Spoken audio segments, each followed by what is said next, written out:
Il s'appelle le cil du loup. Si tu ne vas pas dans les bois, jamais rien n'arrivera, jamais ta vie ne commencera. Ne va pas dans les bois, disait-il, n'y va pas. Et pourquoi donc? Pourquoi n'irais-je pas ce soir dans les bois? Demanda-t-elle. Dans les bois vit un grand loup qui mange les humains comme toi. Ne va pas dans les bois, n'y va pas. Et bien sûr, elle y alla.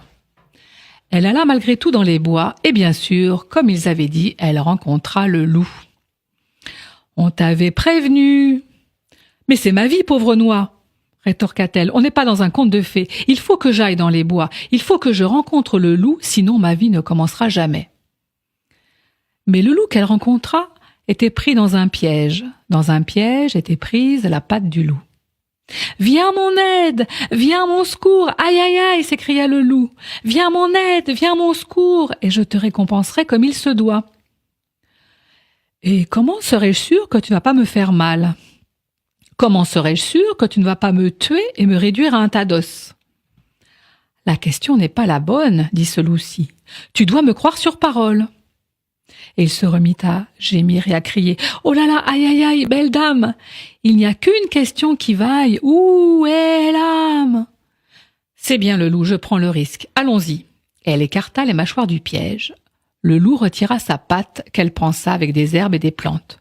« Oh merci, aimable dame, merci, dit le loup soulagé. » Et parce qu'elle avait lu trop de contes d'un certain type, le mauvais, elle s'exclama « Allons, finissons-en, tue-moi maintenant !» Mais ainsi le loup ne fit-il pas. Pas du tout. Il posa la patte sur son bras. « Je suis un loup qui vient d'ailleurs, un loup qui vient d'un autre temps. » Et il s'arracha un cil, puis le lui offrit en disant, sertant avec discernement, « Désormais tu sauras qui est bon et qui ne l'est guère, il te suffira de voir par mes yeux pour voir clair. Tu m'as permis de vivre, et pour cela je t'offre de vivre ta vie comme jamais tu ne le fis. Souviens-toi, belle dame, il n'y a qu'une question qui vaille. Où est l'âme ?» Ainsi revint-elle au village, ravie d'être encore en vie. Et cette fois, quand il disait « Reste ici, marions-nous » ou « Fais ce que je te dis » ou « Dis ce que je te dis de dire » ou « Surtout n'aie aucun avis », elle portait à son œil le cil du loup et voyait à travers lui leur véritable motivation comme elle ne l'avait jamais fait. Alors quand le boucher posa la viande sur la balance, elle vit qu'il pesait son pouce avec.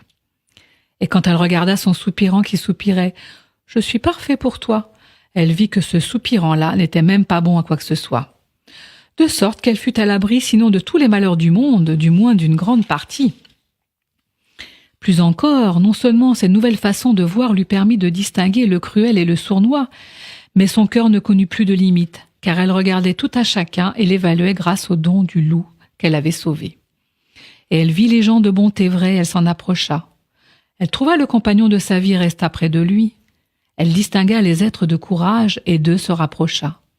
Elle connut les cœurs fidèles et se joignit à eux. Elle vit la confusion sous la colère et se hâta de l'apaiser. Elle vit l'amour briller dans les yeux des timides et tendit la main vers eux. Elle vit la souffrance des collets monter et courtisa leur sourire. Elle vit le besoin chez l'homme sans parole et parla en son nom. Elle vit la foi luire au plus profond de la femme qui la niait et la raviva à la flamme de la sienne. Elle vit tout avec son cil de loup, tout ce qui était vrai, tout ce qui était faux, tout ce qui se retournait contre la vie et tout ce qui se tournait vers la vie. Tout ce qui ne peut se voir qu'à travers le regard, qui évalue le cœur avec le cœur, et non à la seule aune de l'esprit. Et c'est ainsi qu'elle apprit que ce que l'on dit est vrai. Le loup est le plus avisé de tous. Et si vous prêtez l'oreille, vous entendrez que le loup, lorsqu'il hurle, est toujours en train de poser la question la plus importante. Non pas où est le prochain repas, ni où est le prochain combat, ni où est la prochaine danse, mais la question la plus importante pour voir à l'intérieur, pour voir derrière, pour estimer la valeur de tout ce qui vit. Où est l'âme ? Où est l'âme ? Où est l'âme ? Va dans les bois, va. Si tu ne vas pas dans les bois, jamais rien n'arrivera. Jamais ta vie ne commencera. Va dans les bois, va. Va dans les bois.